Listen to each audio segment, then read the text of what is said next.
Hello guys, good morning. Welcome back to our new vlog. Morning થઈ ગઈ છે અને બધા ધૈર્યાન અને દાદા બહાર ગયા, મિતિશ પણ બહાર ગયા, સાહેબે નોકરી ગયા, તો હું ને મમ્મી ઘરે. જોઈએ મમ્મી શું કરે છે. Mummy good morning. Good morning. શું કરો? જય માતાજી. જય માતાજી. આ દૂધ ગરમ કરું. જો એ મમ્મી દૂધ ગરમ કરો, ફટાફટ કામ પૂરું કરી દઈએ. કપડાં, વાસણ, કચરા, પોતું કામ કરીને પછી મળીએ. તો મળીએ બપોરે.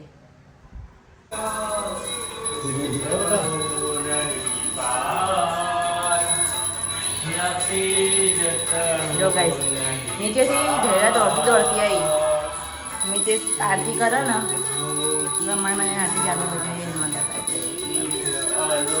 નીચે દોડતી જય કરો જય જય કરો જયરૂ જય કરો બેટા જય ગઈ ફિલ્મ શું ઇન્ટરેસ્ટ ખબર આમાં બધું લઈ લેશે, બધા ભગવાન લઈ લેશે.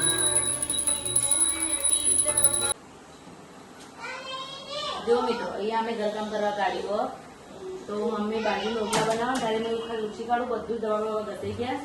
આ બધું આ કબાટમાં ધોવો, બધું સાફ કરીને જે વધારાનું વસ્તુ હોય જવા દેવાનું, જે કામની વસ્તુ હોય એ રાખવાનું. જો અત્યારે 12:30 વાગી ગયા છે અને એક બાજુ ડેરિયાનું કાર્ટૂન ચાલી રહ્યું છે. જો અહીંયા ડેરિયા રમી રહી છે, ડેરિયાની ફ્રેન્ડ માન્યા આવી ગઈ છે. હેલો આરતી, શું કરે? બસ જો ખાવાની તૈયારી. જો ગાઈસ, આ એક બાજુમાં મસ્ત મગની દાળ બનાવો, દાળ બની રહી છે વગાડી તો કુકર રાખીને 2-3 સીટી વગર દઉં. અને એક બાજુ બાજીના રોટલા, ઘઉંની રોટલી રેડી થઈ ગઈ છે. મમ્મી ઘઉંના રોટલા બનાવો. જો આરતીએ ગાઈસ બધી સાફ સફાઈ કરીને કમ્પ્લીટ કરી દીધું છે. હવે આ બધું ભરવાનું છે આ કબાટમાં. તો જો ગાઈસ, સાફ સફાઈ કરવા ગાડી છે આજે. હા, હવે જમીન પાછા લાગી જઈએ કામ ઉપર. તો ચલો ગાઈસ મળીએ.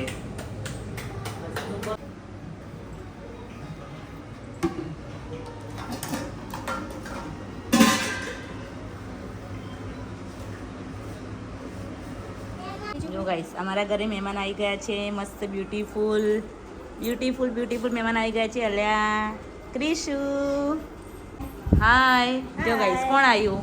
કેટલા દિવસે આવ્યા મહેમાન અમારા ઘરે? એના કરતા ધૈર્યા જોડે ગઈ હતી તો ધૈર્યા રડો હોય અત્યારે ઊંઘમાંથી ઉઠીને એટલે. અને એના કાકી પણ આવી ગઈ, ધૈર્યાની કાકી અને ક્રિશુની મામી. હાય મામી. જો ગાઈસ, અહીંયા ક્રિશુ આવે મારા ઘરે આવી ગઈ છે.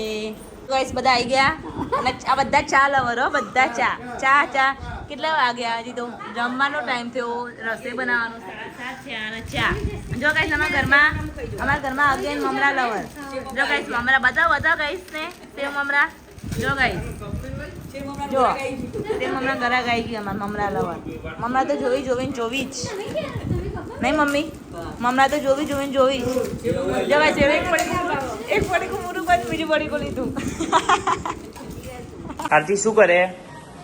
બસ જો આજે આપણે બનાવીએ છીએ દહીંવડા. પણ શેના દહીંવડા? પૌવાના દહીંવડા. ગાઈસ કોમેન્ટ કરજો કે કોને કોને પૌવાના દહીં વડા ખાધા છે. જો અમે આમાં લઈ લીધું છે પૌવા, ચણાનો લોટ, દહીં, પછી આપણે બેઝિક મસાલા, મરચું, હળદર, મીઠું, પછી થોડી ખાંડ નાખવાની, થોડું લીંબુ નાખવાનું, તલ નાખ્યા. મેન આપણું ચણાનો લોટ અને દહીં એ બે મેન હોવું જોઈએ. એનાથી આપણે લોટ બાંધવામાં પાણી નહીં નાખવાનું, પાણી નાખ્યા વગર બનાવવાનું આપણે. તો બસ આને માખી દઈએ, પછી અમે બતાવીએ. પછી એના મસ્ત ગોળ બટાકાવાળા બનાવીને પછી એને ફ્રાય કરી દેવાના. અને એક બાજુ ખીચડી બની રહી છે ગાઈસ. ખીચડી આપણો લોટ બંધાઈ ગયો, રેડી થઈ ગયો. જો ગાઈસ, આપણે આ લોટ બંધાઈને રેડી થઈ ગયો. બધું પછી આ રીતે દહીં વડા બનાવવામાં આવે છે. બધું મિક્સ પ્રોપર કરી દેવાનું. પછી આપણે આવી રીતે મસ્ત બટાકાવાળા જે બનાવીએ એમ ગોળ આ મસ્ત પ્રોપર મિક્સ થવું જોઈએ. જો તમારે છૂટું પડી જાય ને ગરમ એટલે મેં તમારા તેલમાં બધું છૂટું પડી જશે એમ. એટલે એમાં મેઇન ઇન્ગ્રેડિયન્ટ ચણાનો લોટ અને દહીં બે તમારું માસ્ટર હોવું જોઈએ. આ દહીં વડા તળાઈ રહ્યા છે અને એકદમ રેડી થઈ ગયા છે, ક્રિસ્પી. અને એક બાજુ ચા બની રહી છે અને એક બાજુમાં દહીં બનાવવાની તૈયારી થઈ રહી છે. તો ચલો ગાઈસ, દહીં વડા ખાવા. જો ગાઈસ, આપણે અહીંયા મસ્ત મજાના દહીં વડા એકદમ રેડી થઈ ગયા છે, એકદમ ક્રિસ્પી. અહીંયા દહીં બનાવી દીધું છે, મસ્ત વઘારી દીધું, કેમ કે અડધા દહીં ખાય અડધા દહીં નહીં ખાતા. અને ગાઈસ જો અમારો ઓલ ટાઈમ ફેવરેટ. બધી રેસીપી જોડે અમારે આ વસ્તુ તો હોય ને હોય. શું છે આ? આજ શું છે આ? ચા વગર ચાલો નહીં. અને આ બાજુ આપણે ખીચડી રેડી કરી દીધી ધેરિયા અને પપ્પા માટે. ચલો ગાઈસ જમવા.